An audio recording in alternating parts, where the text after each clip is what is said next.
Hey everyone, let's do some sculpting today. So this is a sculpt from a couple of weeks ago, and I'm still continuing to do this sculpt. So as you can see, this model has been built from a base mesh that was included in ZBrush. So if you want to follow along, you can load a project, and then you can load from female.zpr and then start from there. So this was the original mesh. Let me see. Female body. Oh, did I remove it? Oh yeah, I removed the inside. Okay. So yeah, I forgot about that. So like, it's just exterior at this point, but like you can see there's a base mesh remnant over here. So I started from that model, and then still continuing to do the folds and the details. So what I want to do this week would be continuing on the folds. Like, I think I started doing some like sculpts around here and stopped doing it, but I should do that because backpack will be especially like if you look at the backpack size, like it's very big. So usually people look into those kind of like big like surface areas. So it's better to like focus on the sculpt to catch the eyes of the viewers and the people who are looking at the sculpt. So usually you want to spend a lot of time on these like wide surface areas as much as possible, and that goes the same with this kind of like area where if you look from the back, there's a lot of like surface area. So this all applies to like what kind of like size of the model you have and what the surface area is on the model. So usually it's better to just like look at the model and then think about the side of the surface and then see how much detail you need to have.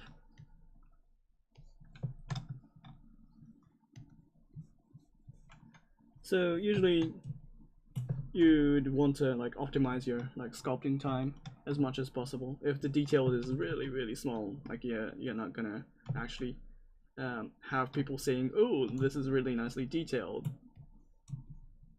like compared to the wider surface area you have. So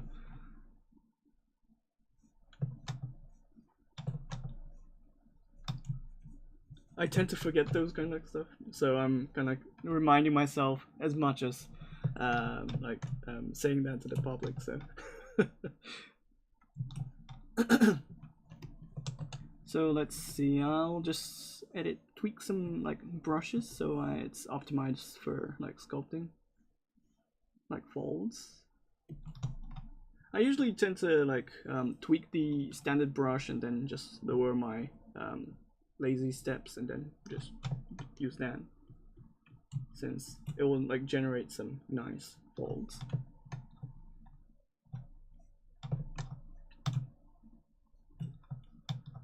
And like I tend to like have a habit of like smoothing everything, so like I tend to like sculpt and then smooth and then sculpt, smooth. It's better not to do that. So like if I'm doing it, just don't try to copy it.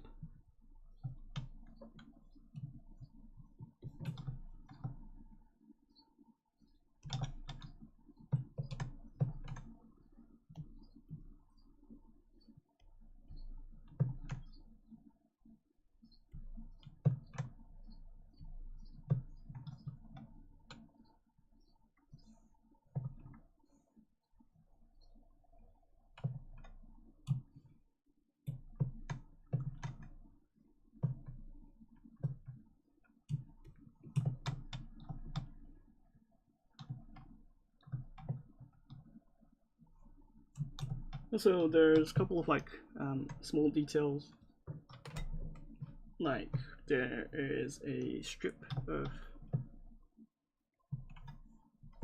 like square area right here, So what you can do is like you can inflate it to push it out. You can use extract to make a separate like band of like squares, or you can use like Matchmaker if you like to use that as well. I just tend to use like extract, so I can just like extract without thickness and then have something like this, and use dynamic without subdivisions and then add thickness. So I tend to use this method because it's easier to control, and usually it's just like easier to manage like when doing a high density model like this.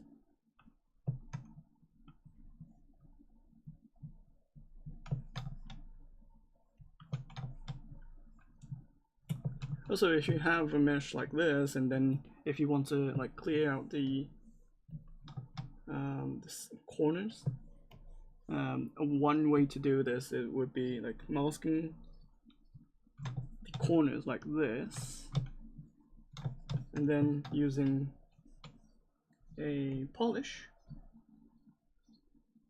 with the mode changed.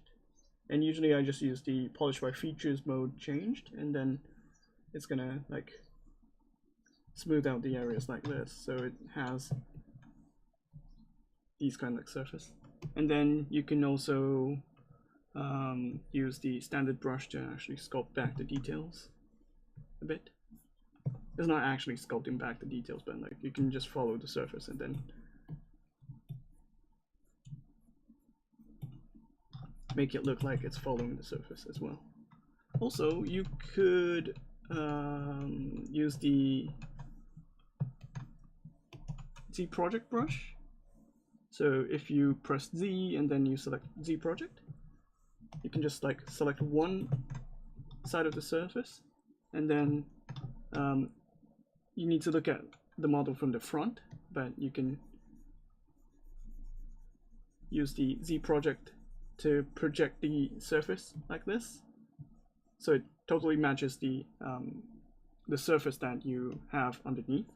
And then if you push it outside like this, and then like show the actual like the other side as well, it's gonna have the like same kind of like surface underneath. So it's like trying to follow the surface. So this is pretty handy for like cloths. It's handy for like armor pieces as well. So I tend to use this method. Also, what you can do is that you could have a cube like this, and then if you scale it down,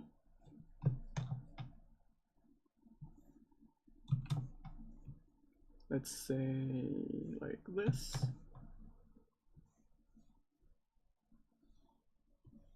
you would need to have a bit of a thickness for this to work. But well, if you have a mesh like this, and then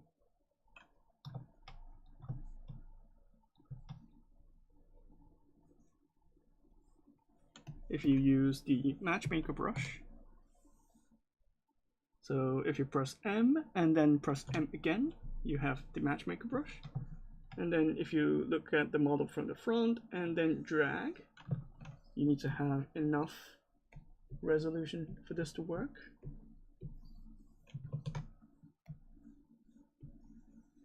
And you have like you drag it once, and then it will try to pick up the details like so.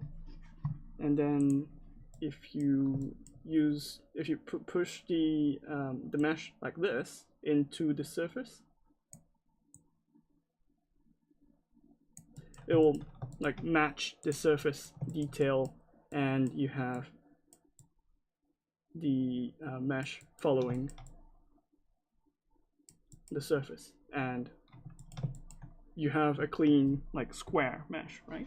Rectangle mesh. Oh, it locked out? Weird.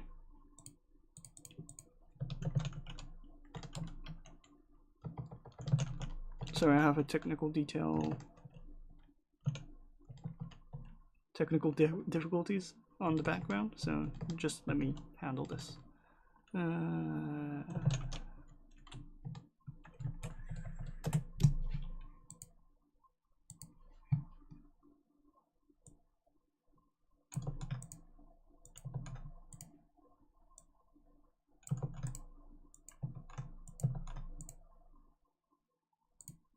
Okay, back.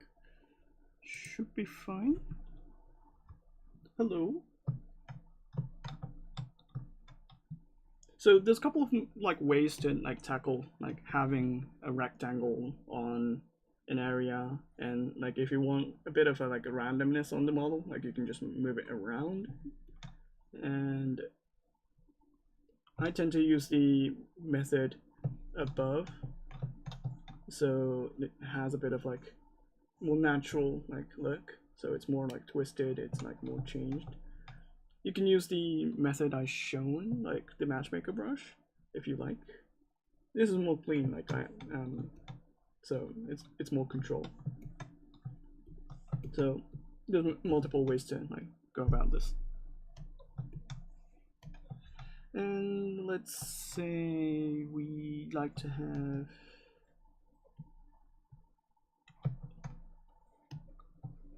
a slight straight line over here.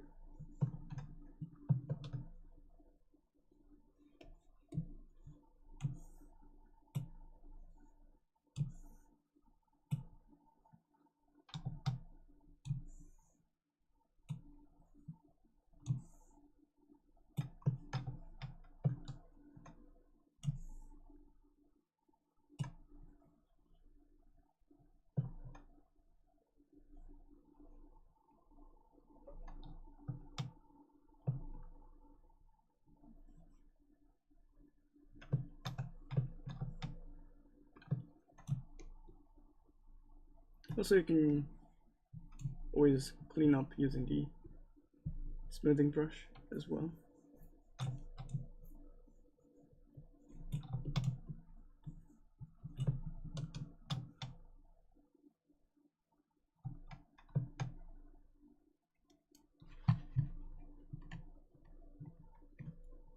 Okay, I'll just continue on with the sculpt. And let's see, I would like to use the slash brush. So I don't need to like do some layering like this too much.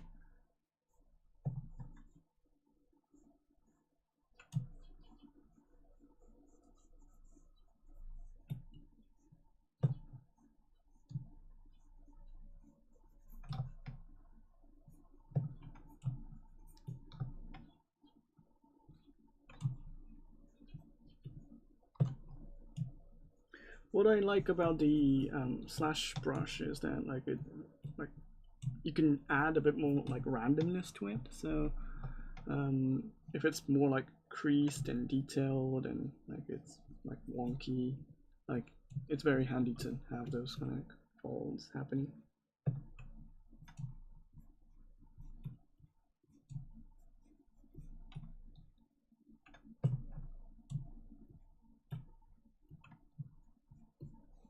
Also, you can use the weighted smooth mode 4 using the brush, smooth brush modifiers, and then weighted smooth mode 4. It will try to like follow the stroke direction and then smooth it out using that direction, and it will try to maintain the like the sculpt you just did. So you can use that as well, which is pretty handy for these kind of folds.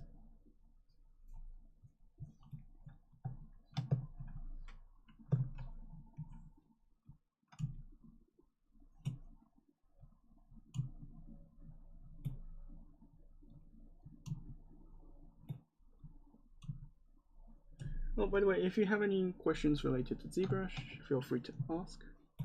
I'll try to answer them. And if it's like especially related to the streaming, it will be easy to actually show you the process.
I sometimes get a lot of questions related to like how do you sculpt something, and then usually it just turns out that you need to sculpt.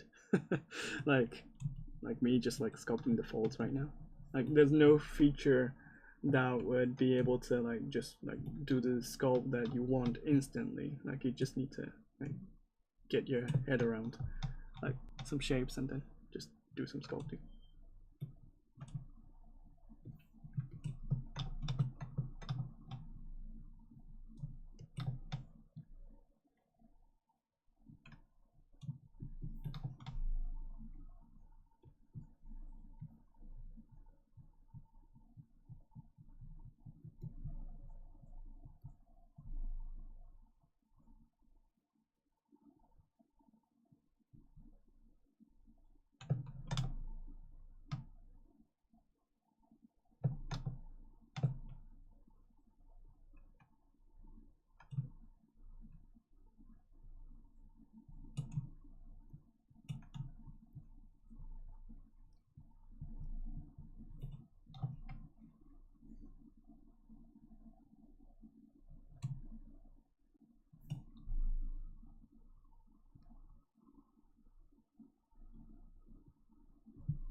Like when I was like watching Bob Ross like tutorials, like I was always wondering how he did those kind of like fading really nicely, and it just came down to like drawing a lot of things and then like smoothing it out after he painted all those things. So like looking back at it, like it made me think that I need to like learn how to like smooth out things with like more efficiently compared to like just doing it once and then like using the unified like stroke or like unified strength for each one.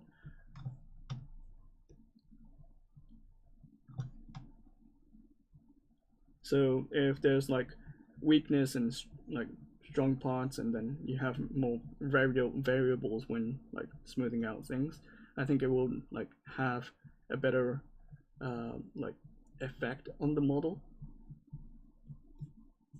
compared to just like sculpting. So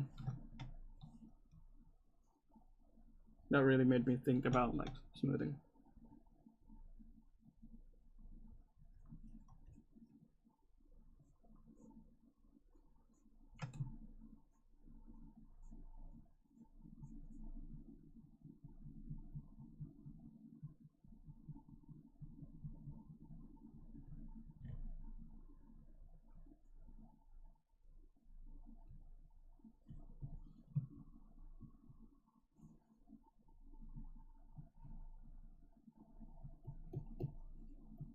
So some parts you really want it to like smooth it after you sculpt. You have parts where you don't really want to like smooth it as much as possible. So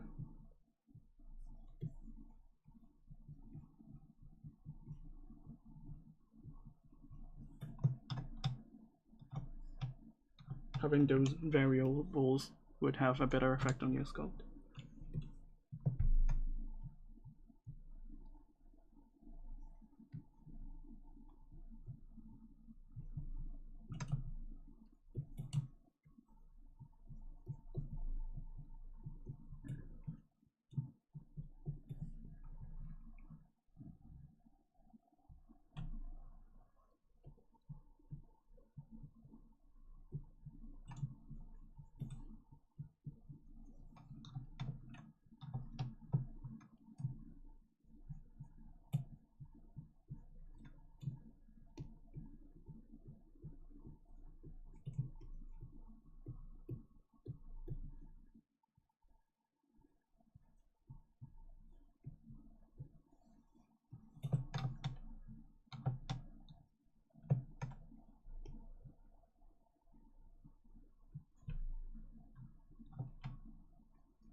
Also, what I like about like standard brush is that like it will not try to like mess up the like underlying like sculpt as well. So like for example, I have a stroke going in this direction, right?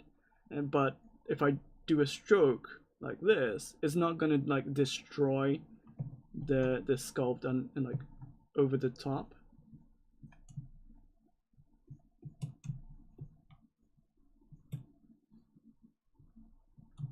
So if I like use clay brush, it will try to mess up the areas that you just sculpted. So like standard brush is a bit hard to control because like if you don't want this kind of like bumpiness, it's like it's a bit harder to control that like kind of like bumpiness. But at the same time, if you like want to have that kind of like randomness or like couple like layering, it's really handy to have those kind of like layering happening on the surface. So I hear some people don't tend to use like standard brush much, but it's really handy for those purposes.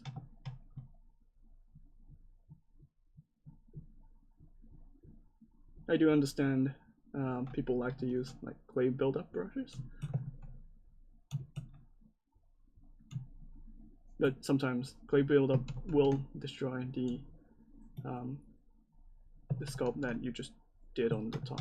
So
Okay, I'm gonna start the sculpt on the top side.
And then there is a stitch around here.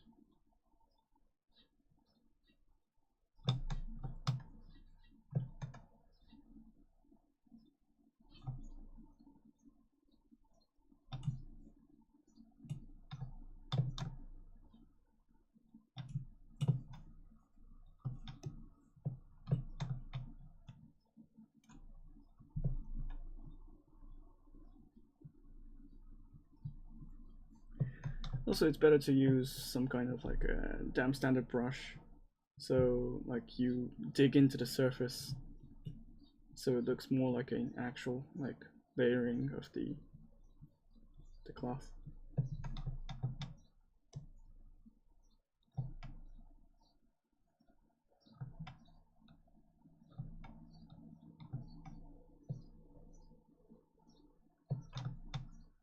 And also you can use the /2 brush if you have a different kind of like a cloth on top of it. So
maybe using clay brush to just fill in the gaps and then smoothing out.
Okay, so I'm gonna add some folds over here.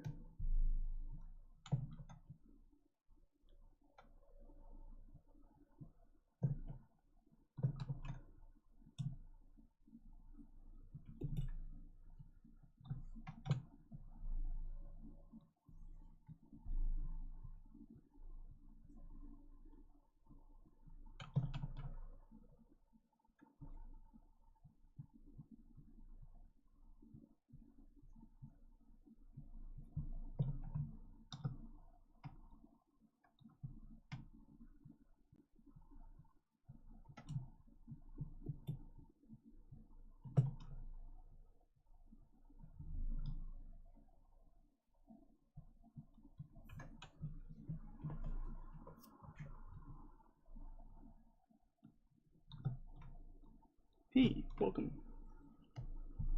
Konnichiwa.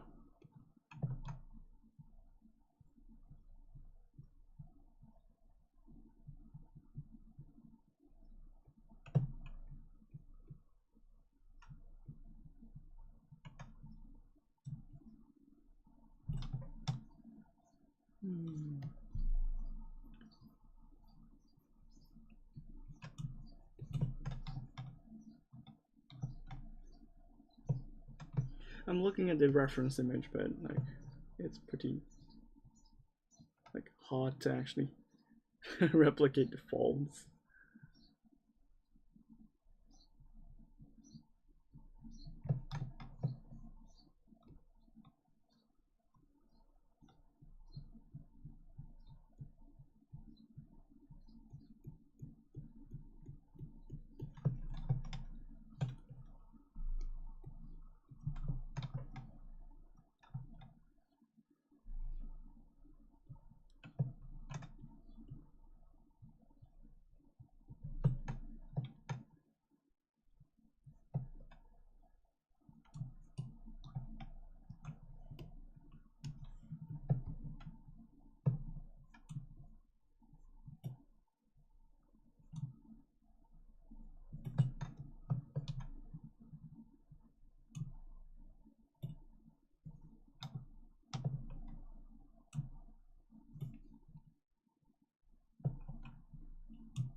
Yeah, it takes a while to sculpt something like this.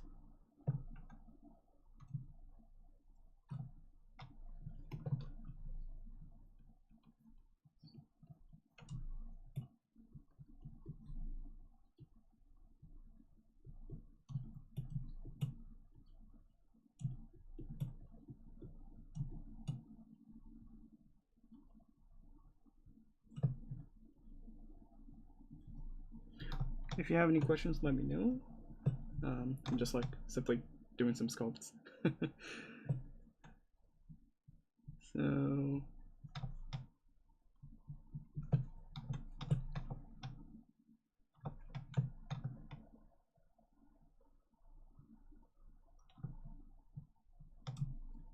I do need to like show that this is a soft kind of like surface, not a actual like hard surface. So I do need to have a bit of like roundness at the corners as well.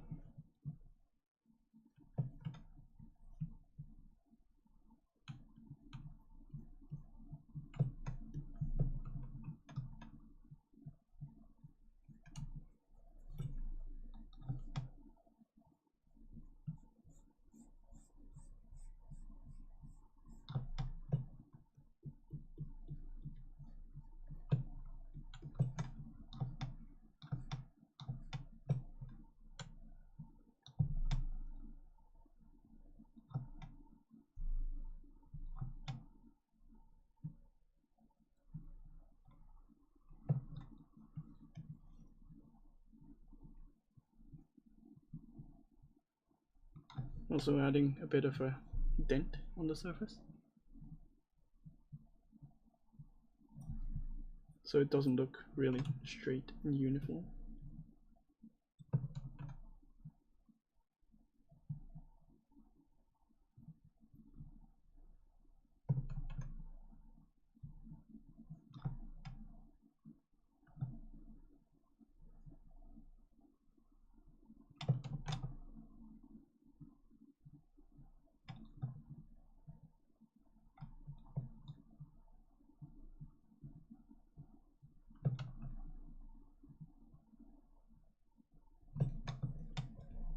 So just like adding a bit of a like dent and a bit of a bump, you can like significantly add those kind of like look onto the surface. Flying to the moon. Welcome, Tama.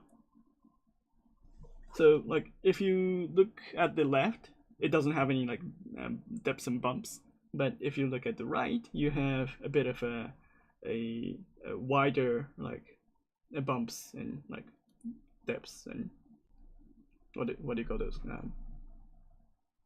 a surface tension. So you have that unevenness that would like significantly add taste to your sculpt. So you can also use the standard brush a bit wider, so you can do this as well.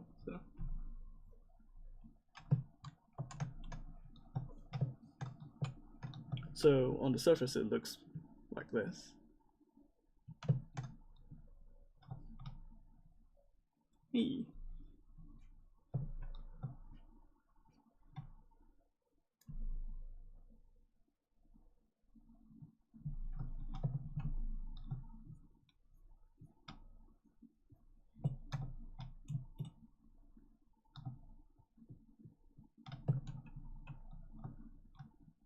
Hello, welcome.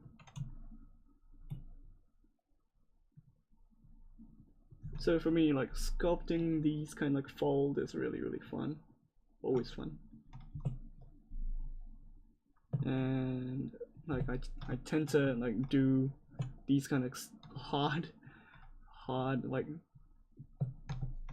folds in general. I don't know why, but like it's satisfying at the end.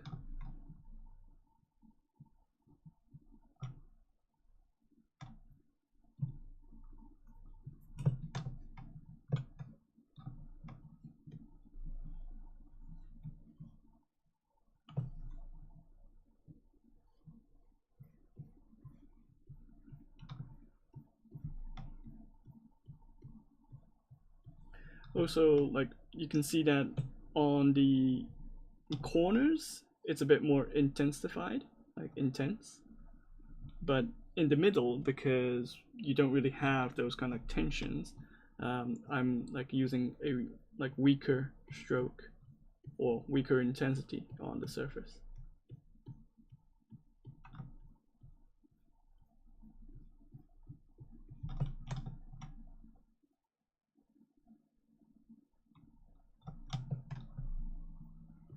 so it looks more like it's getting pulled on the corners.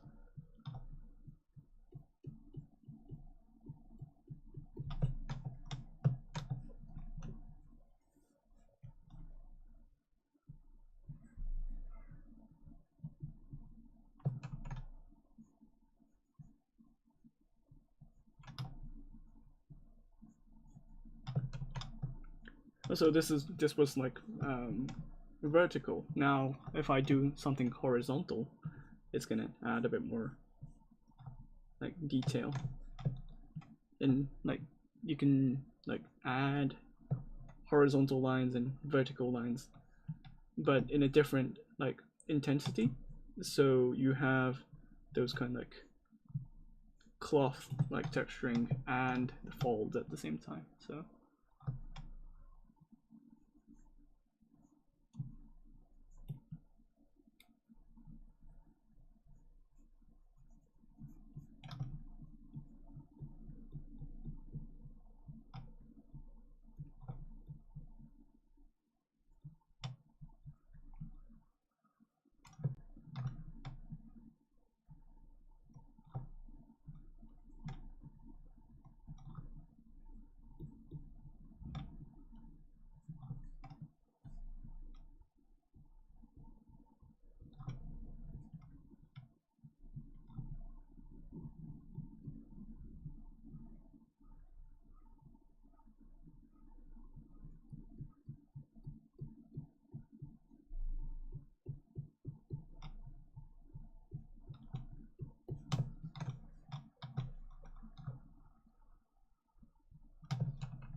yeah, so like adding subtle like details like this, or like subtle folds and subtle like bumps like this, like it looks boring at the start. Like it doesn't really look impressive compared to an actual like damn standard brush, but at the end of the day it really looks good. And like you can add more wrinkles like this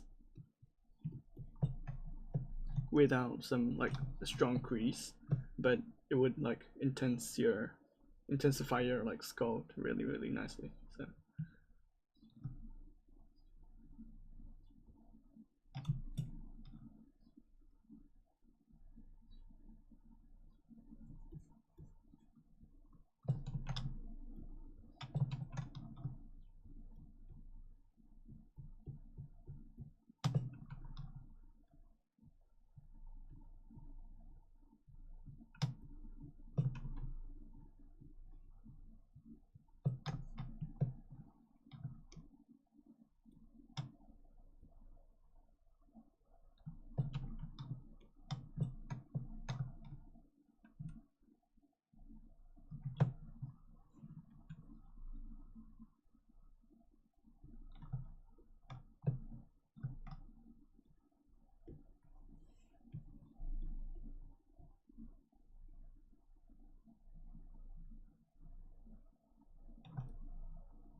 especially like if you have these kind of like corners, it's a bonus round because it's like easier to break the silhouettes really nicely.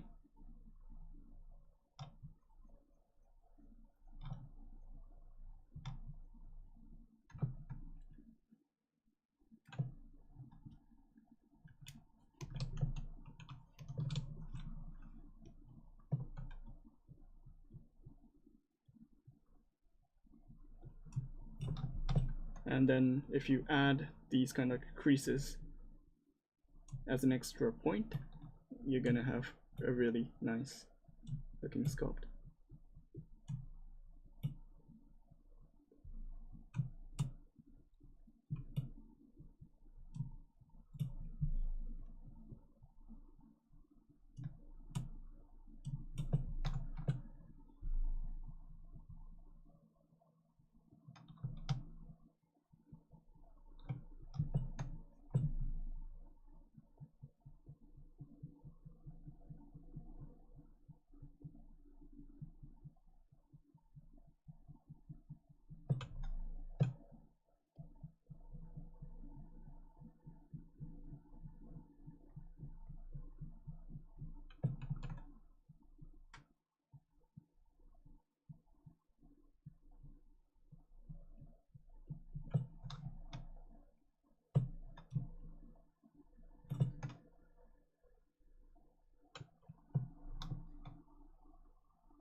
Also, you can use the standard brush with the brush shuffle, so you can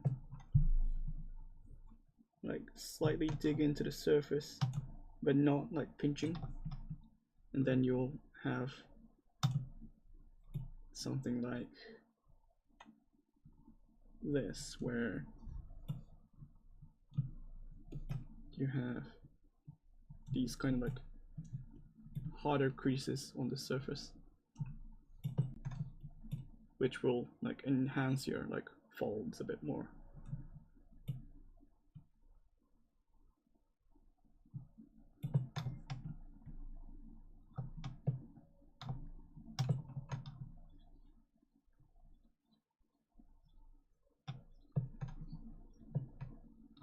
Now I need to do the same for the opposite side.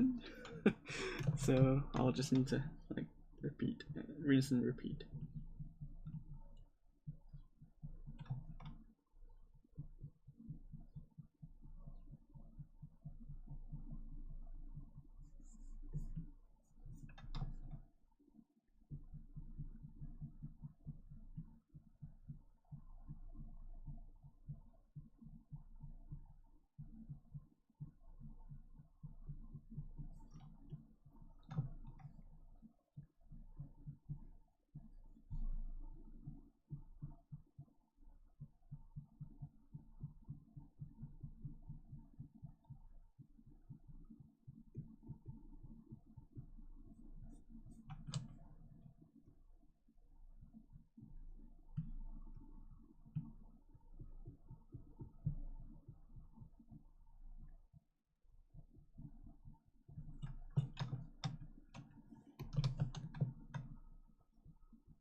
I do think I need to like work on the gloves as well, because like hands are the second kind of like a face, second kind of like a face for a character.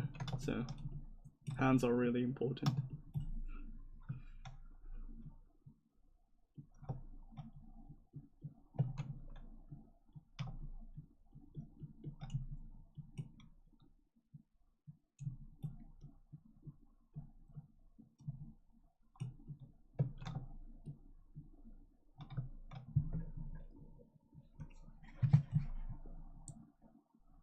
Gloves shouldn't be thicker.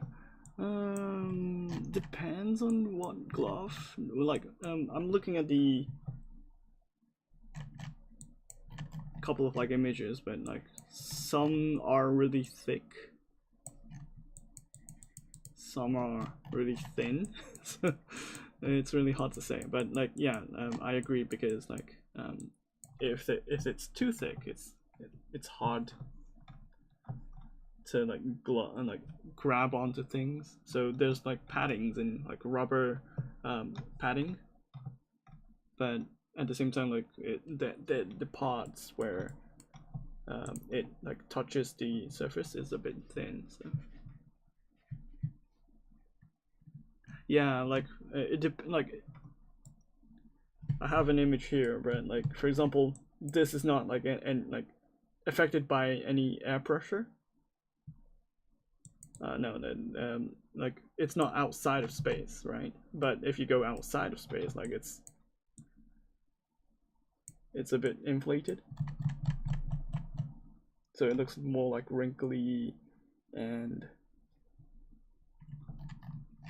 like more thicker than the actual hand you see on Earth. Like this image is like what you see on Earth, but like on space it's more like thicker and wrinkly.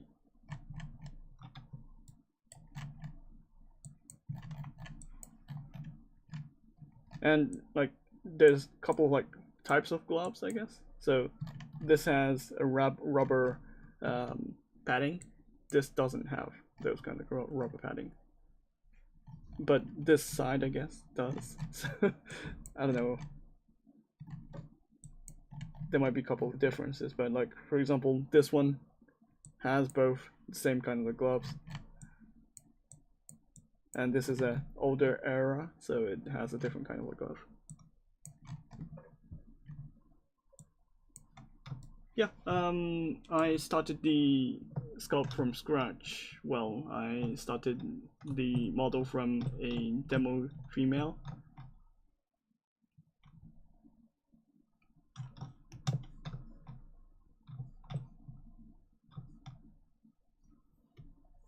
No, not a demo female, like the female model you can look up in the project file.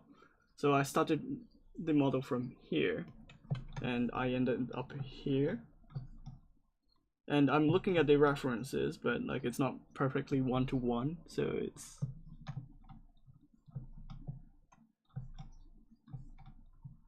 a bit of a sci-fi kind of like look.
guess I need to work on this area as well, because the one next to it looks more intense compared to this one, so.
So I guess it's been an hour since I started streaming. I'm gonna do another 1 hour. So I guess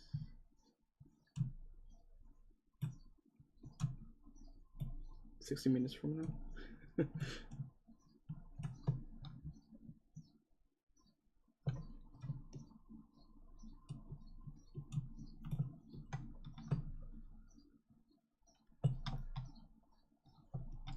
I'll show you the difference between the point where I started and where I've been able to do in 2 hours. So.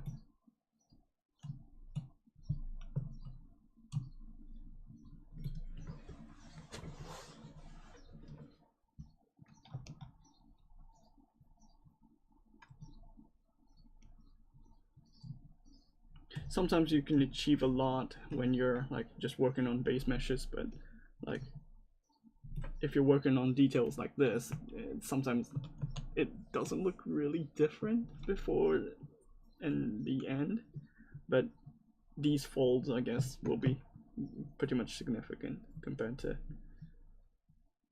other sculpts.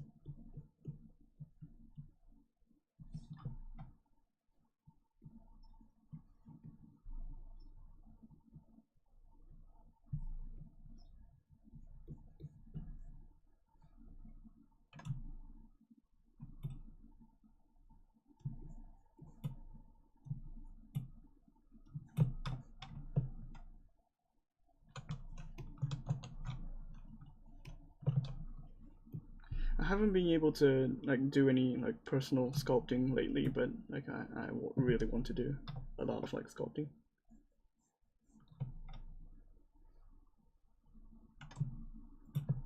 I need to finish my maid character I made.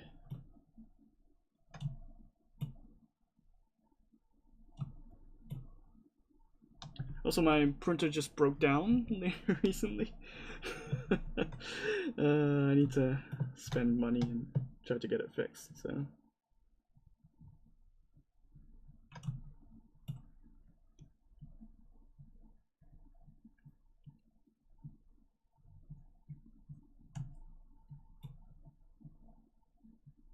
I asked for a 3D printing company to actually like print my models, and like it turned out that I need to like spend like $1,500 for a print,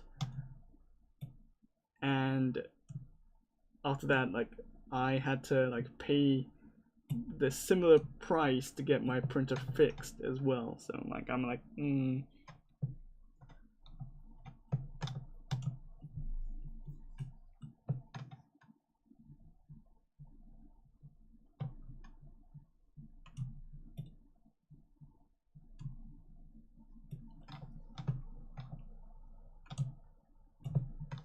So I'm pretty much broke this month, so I'll be licking some salt and I'll be drinking water, I guess, to survive.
I wonder if I could just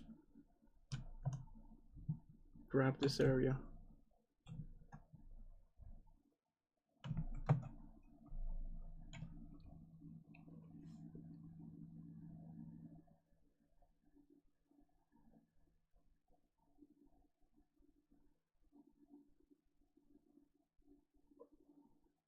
Ooh, taking too much time.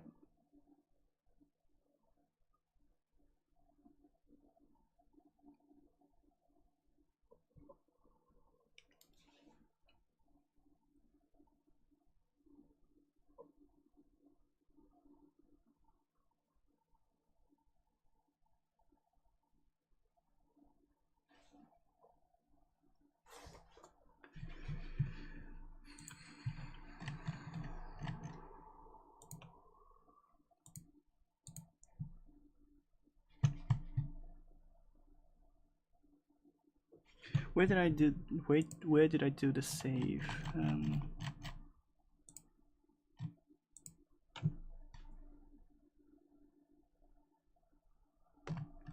User public document ZBrush data quick save.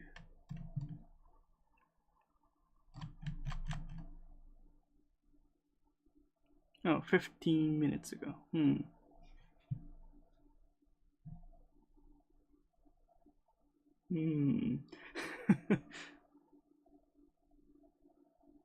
Oh, okay, now it's safe. So I don't think I really need 5 subdivisions to actually support this.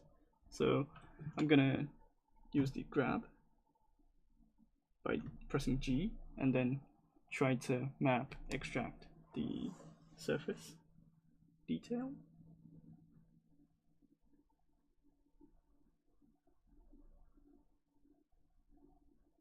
Since I'm streaming and doing some other things on the background, like it's taking a bit of time, but like if you have a powerful CPU, it doesn't really take that much time.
Yep, there we go. Currently saving. And now I've got a mesh. I have an alpha like this, so I can use it to repeat this detail over here.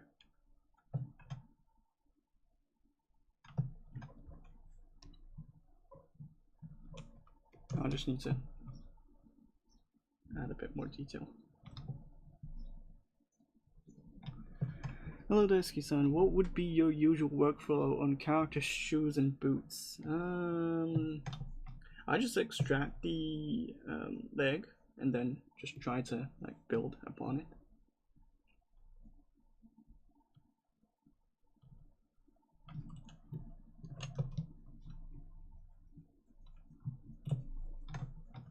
So, for example, if I have something like this,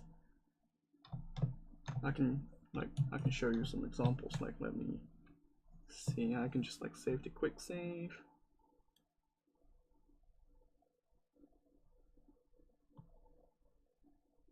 And then if I go to this model here.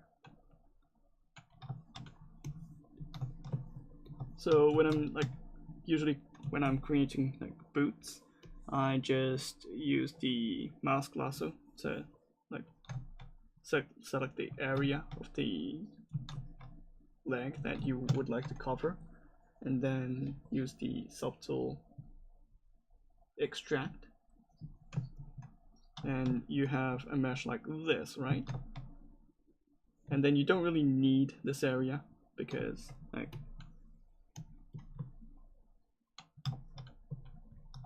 you don't need the actual like the fingers, so you just need to like combine it like this, and then use Dynamesh, a pretty rough Dynamesh, like 512 or 128 would be fine, and then you have something like this, right? And then you can just like tweak the foot slightly so it has a bit more thickness to it. And then, for example, you can clean up this area by using the mask and then using the polish.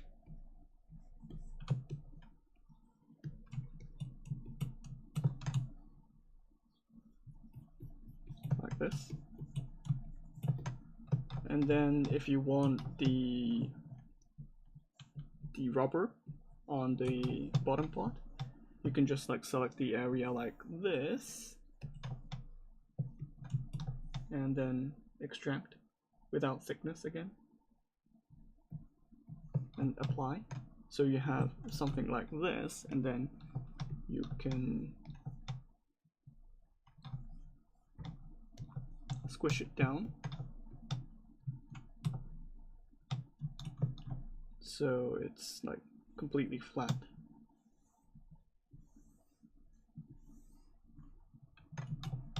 And then looking at the actual like foot, and then for example, if you don't really want the middle part right here, you can do some slice. So for example, slice curve,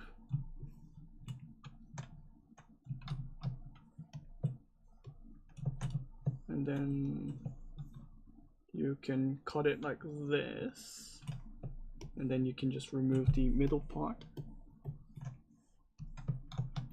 like this, and then you'd like to have it on the opposite side as well, so you can just like mirror it and weld. And you can add thickness by using the dynamic standard, dynamic subdivisions.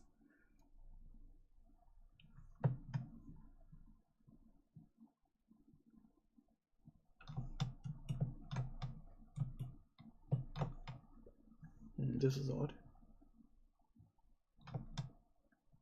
If you have some odd surface like this, you can just like use the ZRemesher first to get it cleaned up, and then you can use the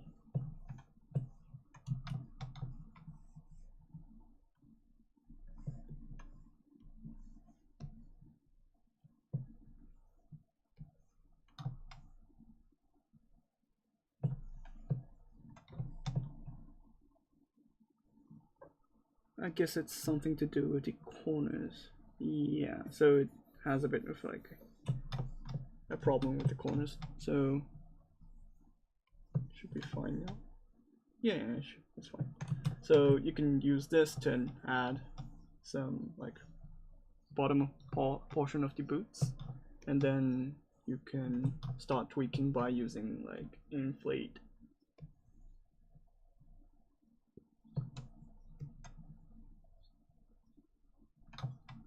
And using the ZRemesher to clean up the surface. And then you can start from here.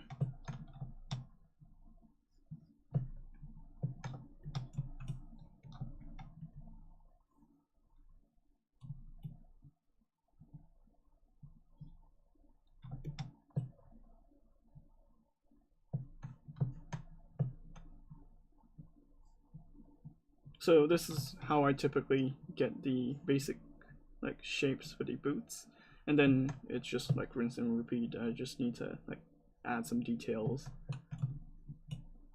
and like smooth out the details and stuff like that. So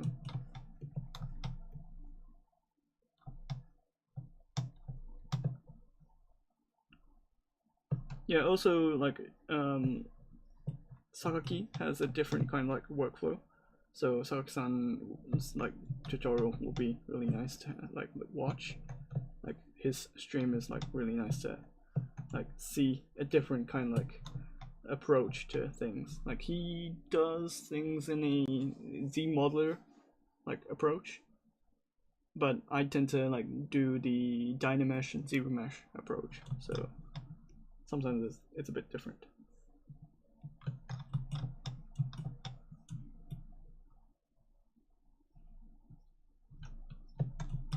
So yeah, this is how I typically do the simple boots shape. And if I need to connect the bottom part, I could just like merge it and use Dynamesh, or like if I want it in a separate like part, I can just do that as well. And like if I need to follow the surface, follow the grid specifically, currently it's just like a bit rotated, I could like match the bottom portion to actually fit the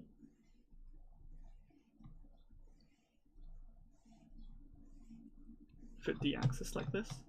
And because I'm using the dynamic subdivisions, like I can just like care about the one-sided surface and then get the results like onto both sides. So I can do that.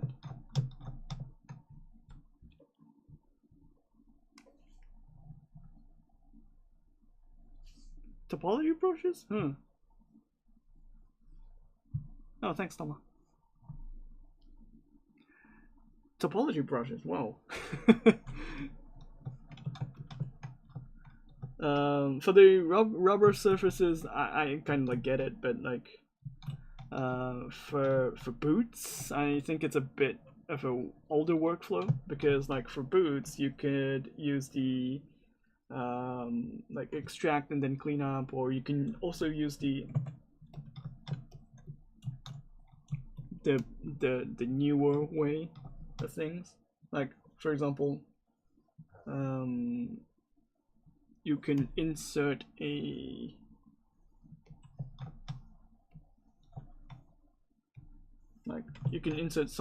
something like a mesh over here, and then you can just use the IMM primitives. And then if you go to, I think it was primitive H, yeah. So if you go to IMM primitive H, you have a single poly. So you can insert a poly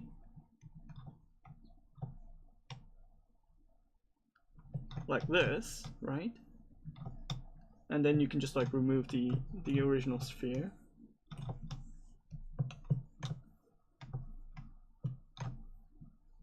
And then you could switch to a ZModeler brush. And then you could switch to extrude. And then if you use extrude, and then if you have the snap to surface enabled, what this does is that it will snap to the surface of the mesh like this.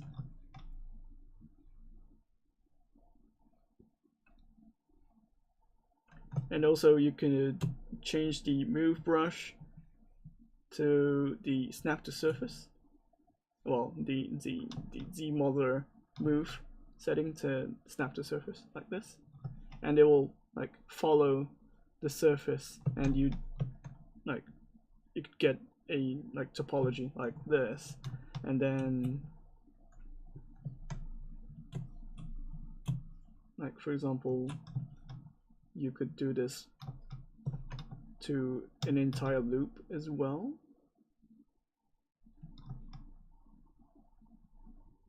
So just push out the actual mesh like this, and then get the actual like strip following the surface.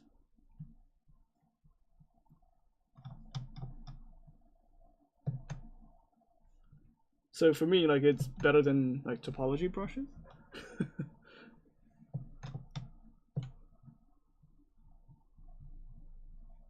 Also, you can just like use the zero mesher with a lower lower density, and then like tweak that to get a like cleaner topology with this like topology brushes and stuff. Well, not topology brushes, the ZModeler brushes. Also, you can add thickness as well, like using the polygroup all, and then you can have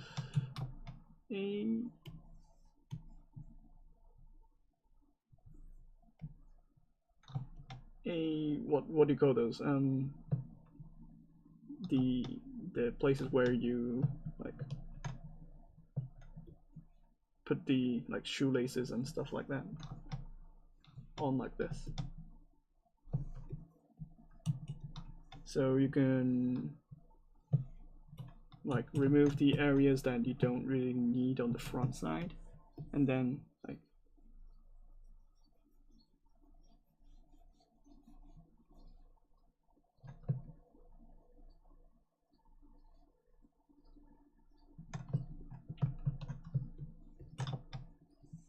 or something like this, and then like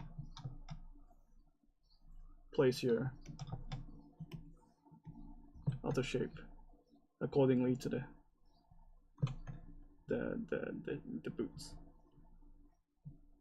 So yeah, you can do multiple ways, but like topology brushes are a bit old method, so I tend to like use a brand like newer method compared to that.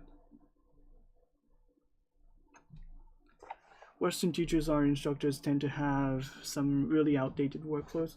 Well, no, it's not really like Western teachers. It's the teachers, I guess, because that will be in general thing with Japanese like instructors as well. Because like I still see people like saying like Sculptress is better than ZBrush. I'm like, what?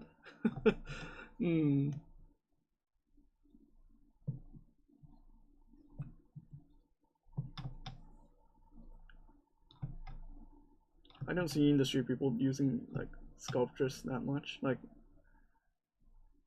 Sculptress Pro, I get it. Yeah, people use Sculptress Pro a lot. People love it. But Sculptress? I'm like, what?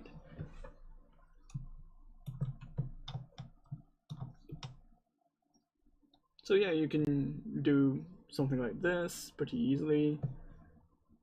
You can bend from a like a square. You can just like bend a cube and then like use that to like start the mesh.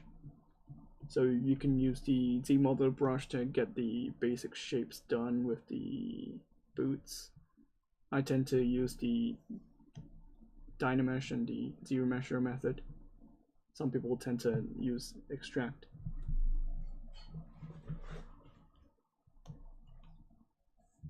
Yeah.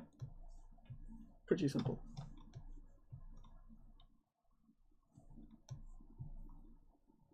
So I'll go back to the quick save.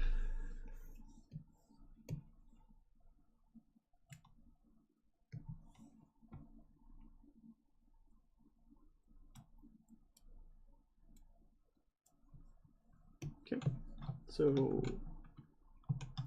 I think I just added this part here.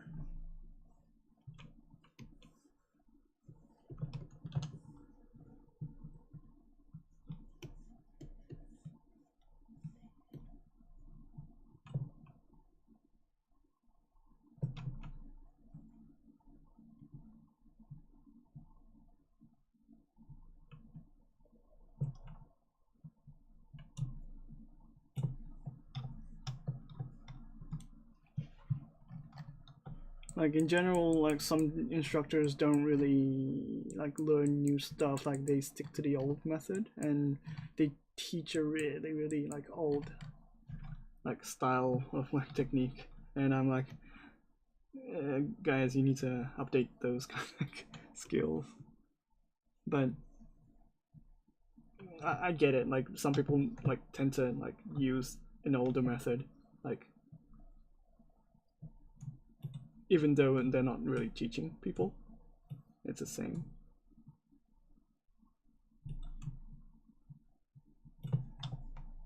I do see a couple of like industry people using a really old method. I'm like, guys, that's all really old. Like, I'm like, But yeah, it's not like rare. It's like it's pretty typical. So.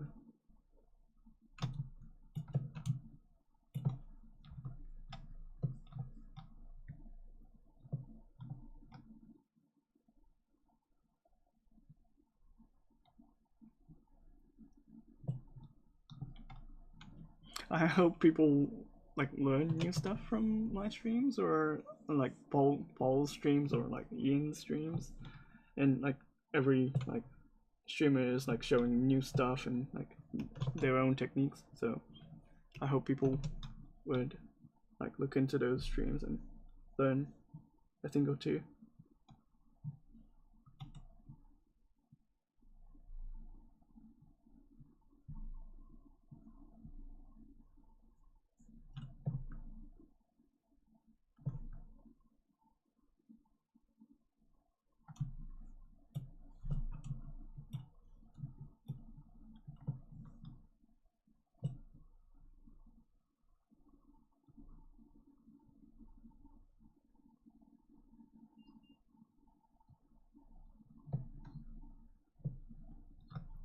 But I do sometimes use an older method sometimes because I just like trust, or like I'm just like used to that workflow.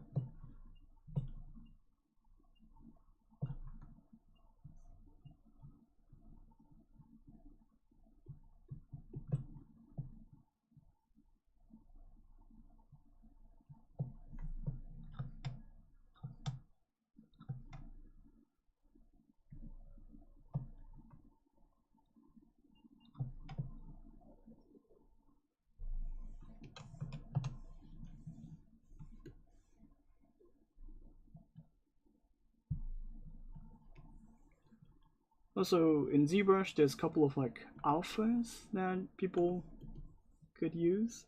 So if you go to the Lightbox alpha, and then if you go to hard surface alphas, there's a couple of like alphas we made. And you could use the hard surface alphas from here to add details to the models.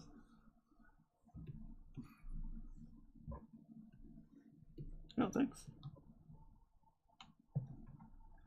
And for example, like you can use the focal shift and then not add a blur to it.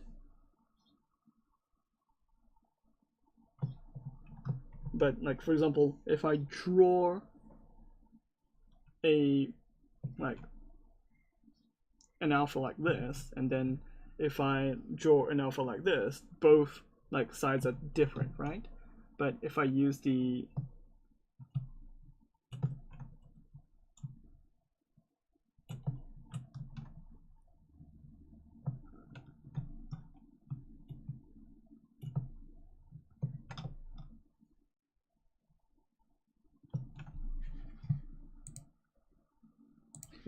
drag dot method, like it should keep the size the same when I'm using the dynamic setting. So sometimes it's handy for that. And also if I need to like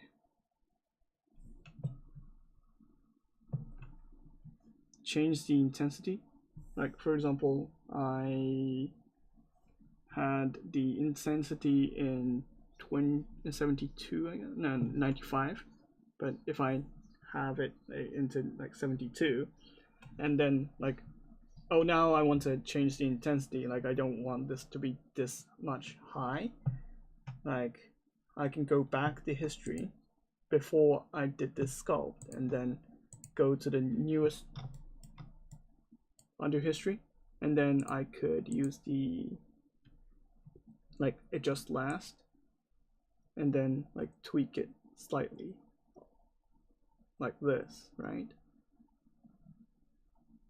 So this is pretty handy when you're working with like surfaces like this, where the position is correct, but like the intensity is like not like on point. You can like adjust it with the adjust last.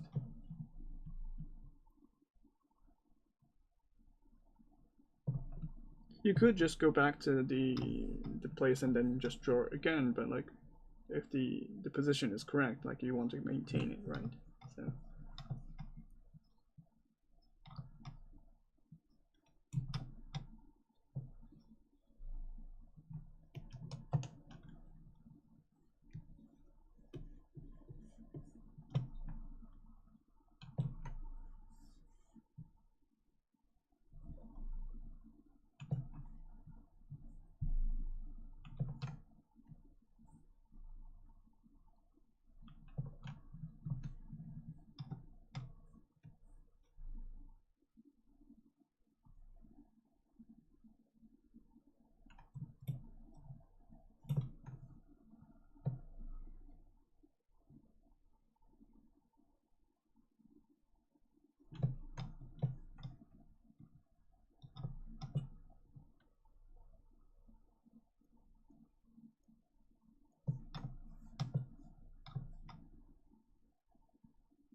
Also, like when using the mask, there's a couple of like ways to like add details using the mask.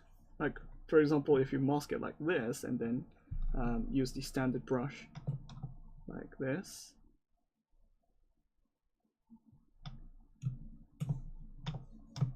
it's sometimes handy to get the details without affecting the other side.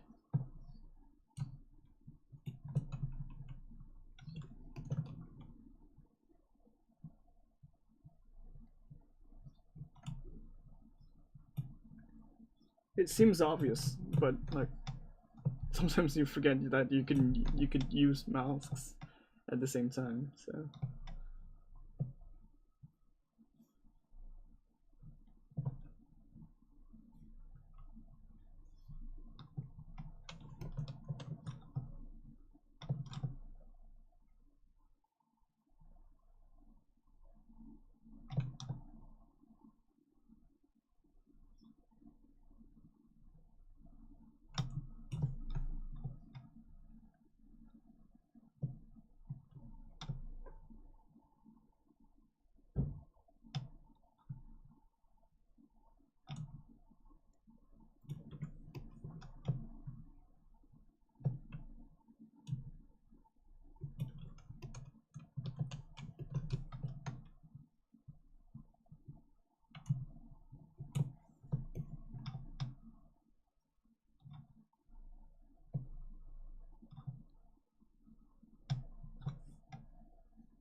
also you can add these kind of dimples using the damn standard brush like this, like just like drawing circles, or you could just like create an alpha and then just place it. Like I tend to like prefer these kind of manual like sculpting, but some people use alphas for this.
I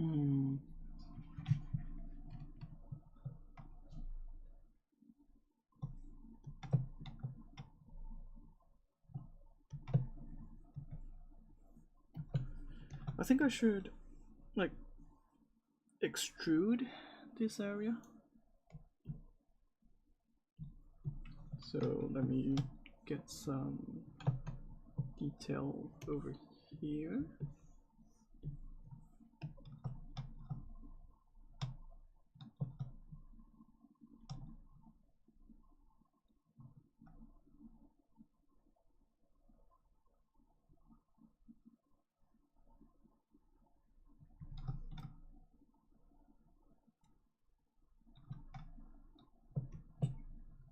And I'll need to update the crease. Uncrease all, crease. And I guess this area needs to be creased as well. Yeah, something like this.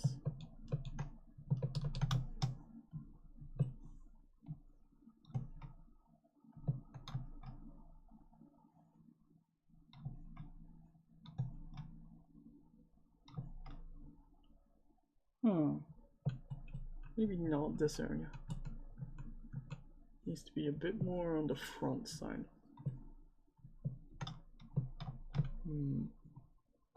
Maybe this area?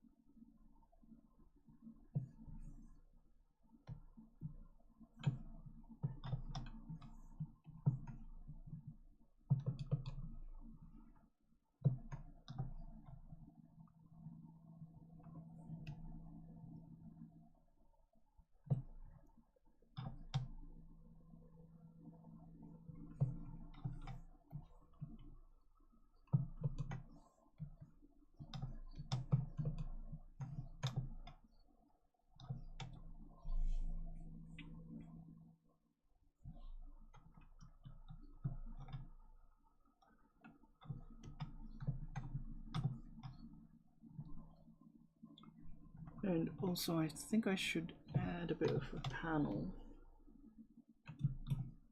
here. I'm gonna ignore the opposite side for now because like I just need to repeat the other side later on, so I'm gonna delete this. I'm gonna like place a copy on the other side when I'm done. I'll just extrude.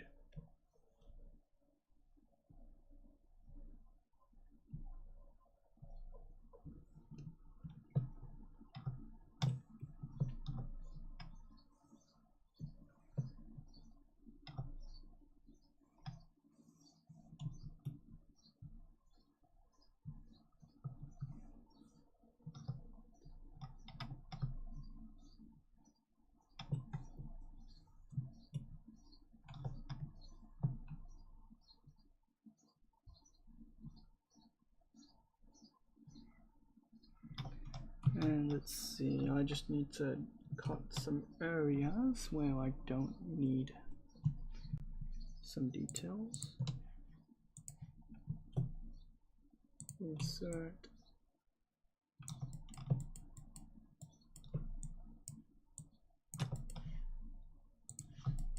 Delete. Insert.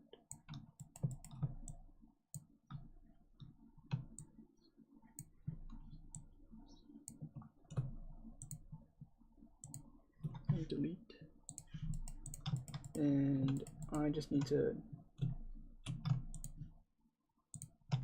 delete the sides because why did I add this? And then I just need to bridge the two.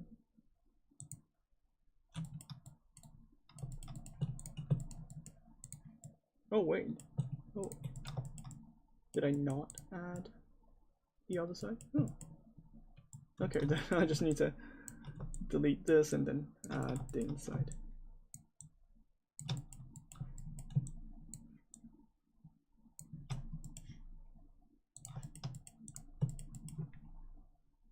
Then I just need to like move around this edge, move infinite radius, oh well, slide edge loop complete, and then add a circle. I think split would be the idea. Ring.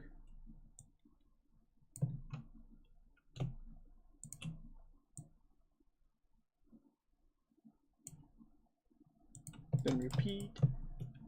I think the bottom portion is smaller, I guess. So like this. Then delete. And I would like to add a bit of a ring so it doesn't shrink too much.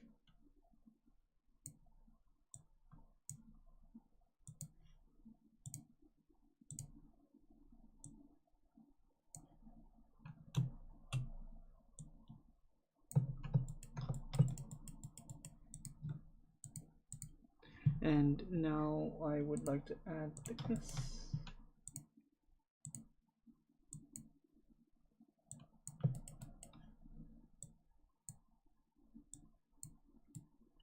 Like this. And I guess adding crease on the corners.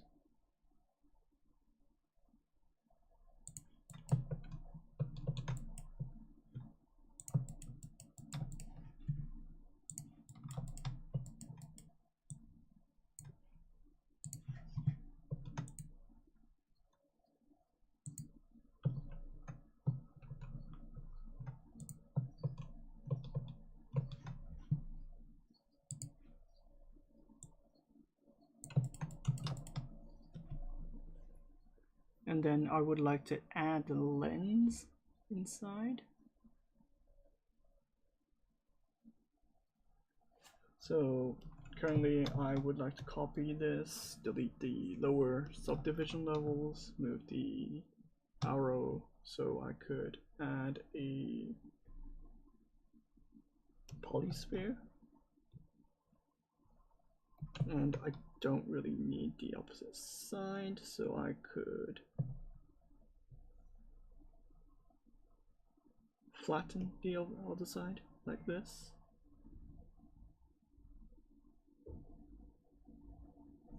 And then confirm. And then scale it down a bit.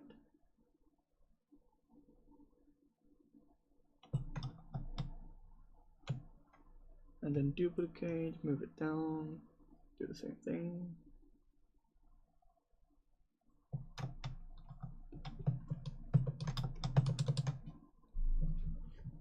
Hey, good night. And I think I should have a bit of a gap so it looks a bit more like a different kind of pot. And I would like to add the corners a bit.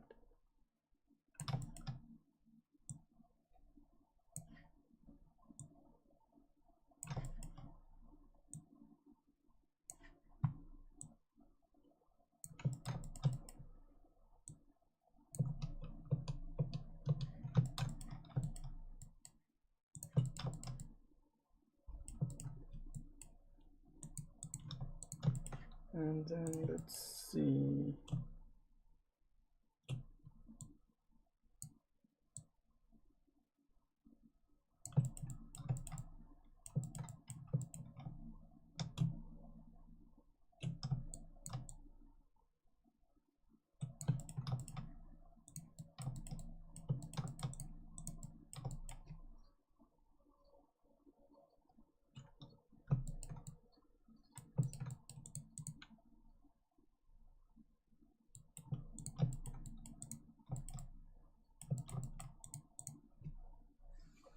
I think I would like to add a bolt, a bit of a bolt on the corners. So I think there's a bolt and nuts in the ZBrush. So industry pots, flat screw, bolt head, maybe flat head. And then insert. I want to have the same size on both sides, so like dragging and then pressing Control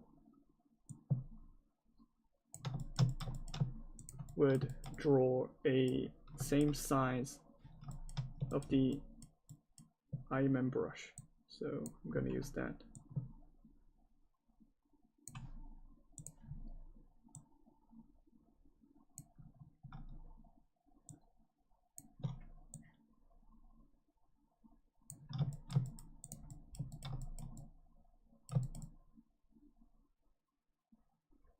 Yeah, something like this. And then let's see.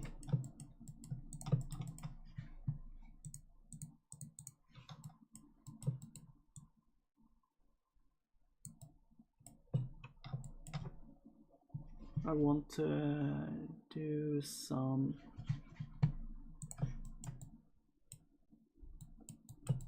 currently there's no like bevels on the corners, so I think I should add a bit of a bevel.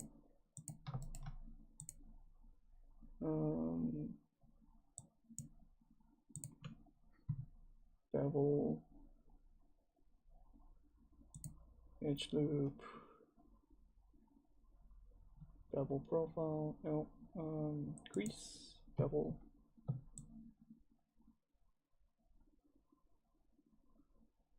Yeah, something like this, and then smooth it out so it has that kind of like a good transition. And same with this model, I could just get some crease on the corners. So crease looks fine, and then get some bevels. Oh, I need to have the polygroups on a different normal, and let's see here, I don't need the bolts in the same polygroup, so I'm gonna hide this, split it into a different subtool, and then using this control crease, crease, and then get this polygroup as a separate normal,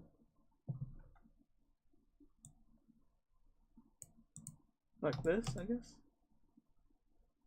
Yes, and then double width with the control button.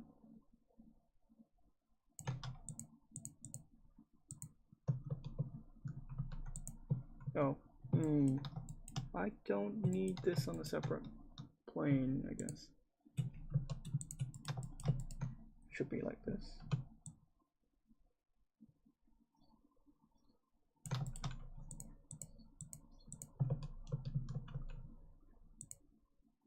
And then, oh, I get it. I don't need this on a separate polygroup as well. So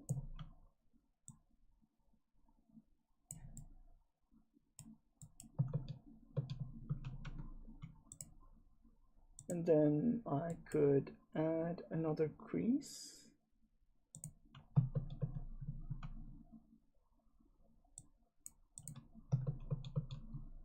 Yeah, looks good. Okay, so I've added a bit of a detail on the camera. Currently the panel is looking a bit boring, so I'm gonna add a bit of a detail.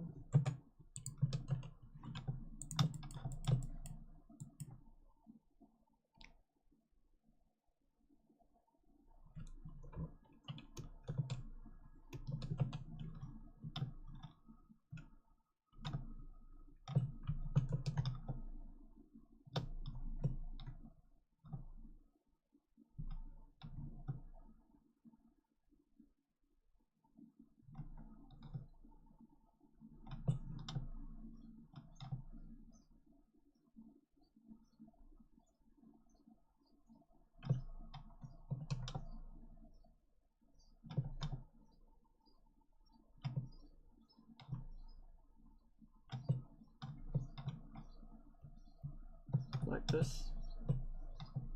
Maybe 3 points.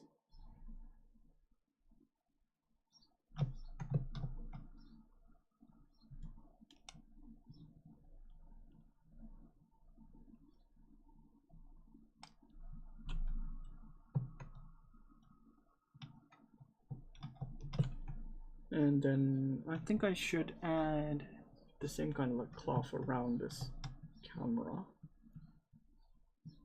But I think it could be raw. And then, well, I just need to copy this on the other side. So, for example, what I need to do is I need to pack this into a separate folder. Camera. And add the parts that are in the camera.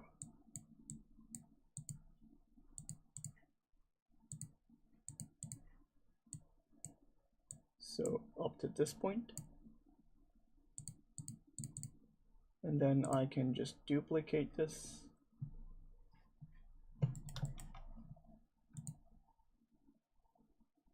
Let's see. Subtool master mirror do visible.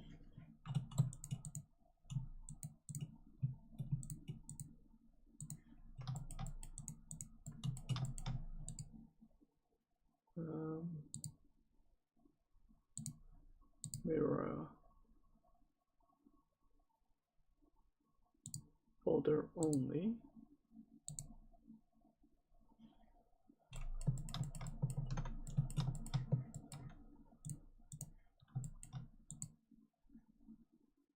I don't need this then. Mirror same, and then do the same for the other parts. Like this, mirror.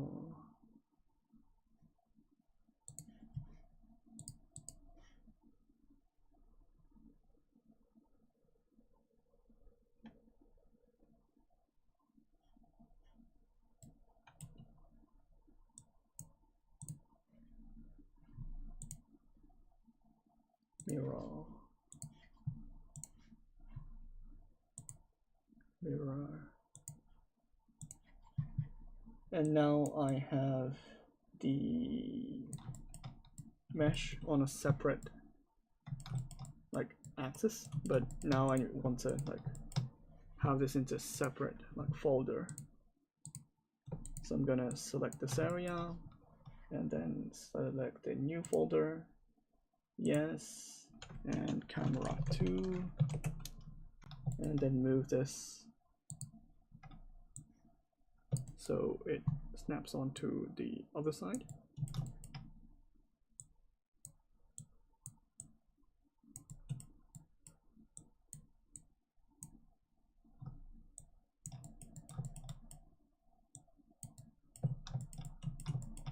And I think I've like moved the camera around slightly so it looks more like looking at the person who's looking at the character.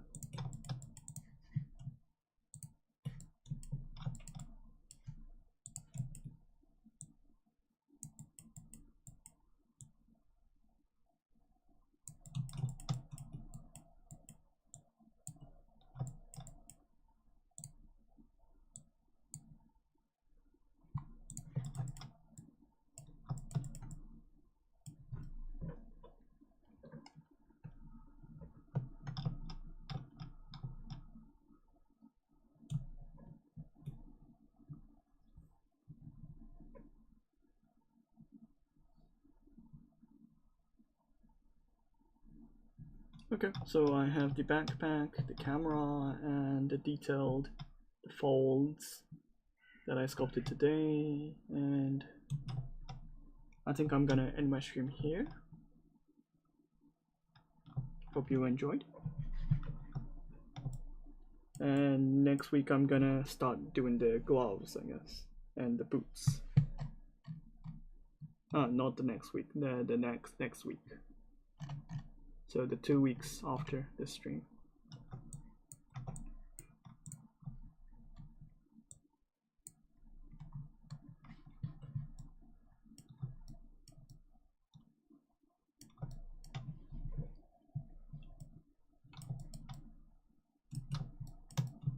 Okay, thanks everyone. Bye.